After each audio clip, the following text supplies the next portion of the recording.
So I felt the urge to start talking, and I think what's coming up is this idea of like effortless doing, doing without doing, kind of this thing where you don't stick to anything as you are creating, as you're being, as you're expressing yourself, as life is expressing itself. You find a place where you remain the non-doer of the happenings that are occurring. But there's still it's a very subtle thing to find where you are somehow directing a pulsation without involvement in the pulsation, and at the same time you're paying attention because I don't know, if you're trying to draw a straight line, right? There's like that very fine line, no pun intended, I don't know if that's a pun, but there's a very fine like balance of like concentrating intently on drawing a straight line and simply almost trancing out, going somewhere else, like, completely zoning into a space within that's like disembodied or disassociated almost with like that line, and somehow magically the line appears, spiritual guidance or something. And it's just interesting, I guess. I'm finding that maintaining the sense of being like with some sort of an effort or an intention, there's a time for that perhaps, and maybe this is getting on right timing, but there's also a time for easing into it to be an effortless state. Maybe it's gradual, but I'm finding that there are times when it's just it's almost like it needs a rest, like, as I'm shifting through these things, and maybe that's just, that's what's coming, that's what the moment's bringing, and it's just all about being in the moment and going with those currents, because they're, the currents kind of fluctuate and change every day. I don't know, you'll wake up one day and just, boom, you're going, and then another day for absolutely no reason, it's another day, and it's unfolding in its own unique way, and getting comfortable with that unfoldment, the unfoldment of the Big Bang, as it were, and getting comfortable in a place where you were kind of almost in between effort and effortless, almost beyond, you could say. And somehow you don't maintain, but you maintain not maintaining. And it sounds paradoxical, but that is kind of the name of the game. We live in a paradoxical kind of existence. We have a timelessness to us that is experiencing time. There's time, but it's illusory in a way. It can be bent, it can be twisted. If you exceed the speed of light, time means nothing. And you have all these sorts of laws, and yet the laws break down at certain thresholds and certain points. Infinity is almost a paradox, because how can you even grasp it?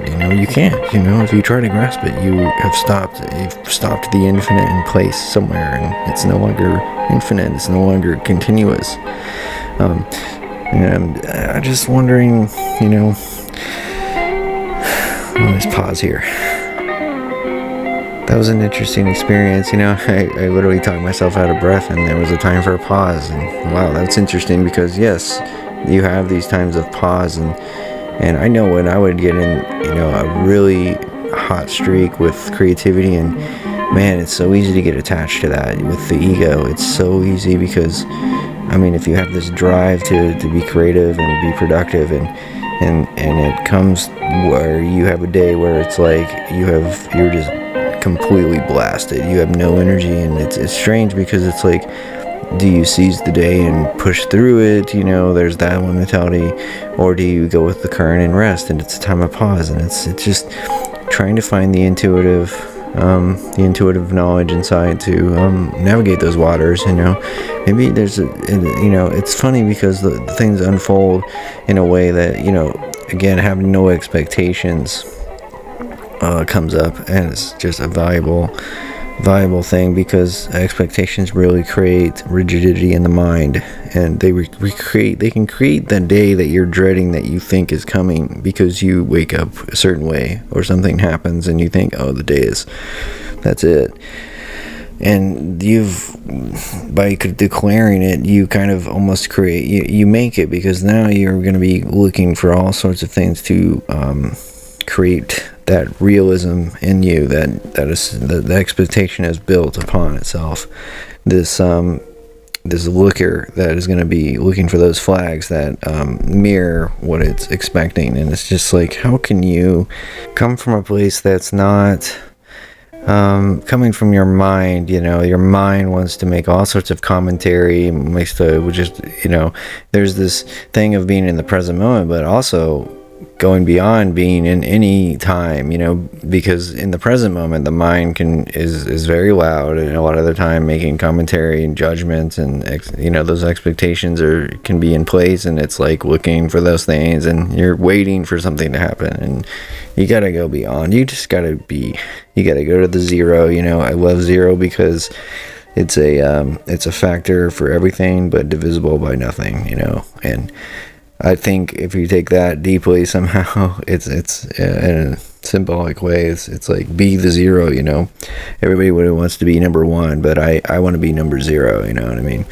So anyways, I just think it's beautiful to let the day unfold and see if things can happen and come about that you couldn't have possibly comprehended or expected.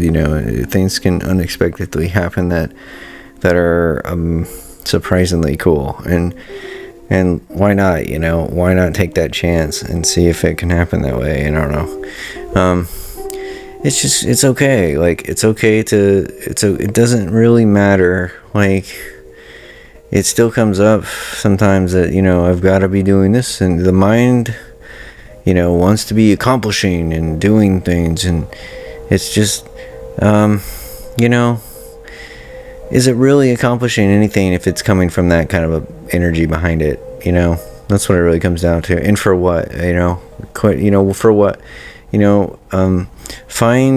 Find your heart, and then find your mind, and learn to discern between the two. Learn to discern the mind playing as your heart too, playing as the spiritual seeker, playing as the beingness, the isness, playing that too, because over time it becomes more apparent that it carries a certain energy to it, a certain smell, and you learn to pick up on that scent. But it can be tricky because it wants to fight for your attention, and it'll go through any peephole, any door, any crack that it can find.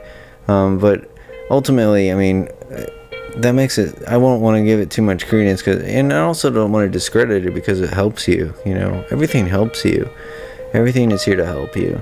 But it's funny, and it's just part of the game, but it's funny because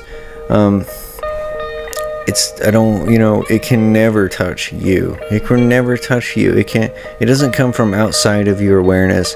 It's from somewhere mysterious that it does not exist outside of this core of your being, this ultimate root, the very center of you, the very source from which you spring. Within that, and within that are all things contained. The mind is included within that. It doesn't come from outside, some far off realm of Cthulhu land coming in and, hi, I'm here to disrupt you. It doesn't work like that. It has no power over you, but what you take its credibility for, what you give it in your attention and in your belief. So just learn to look into those currents and see if you've got any hidden expectations lurking underneath, that are causing these things, that these disruptions that, maybe that's maybe you hadn't expected because you have expectations. So, thank you.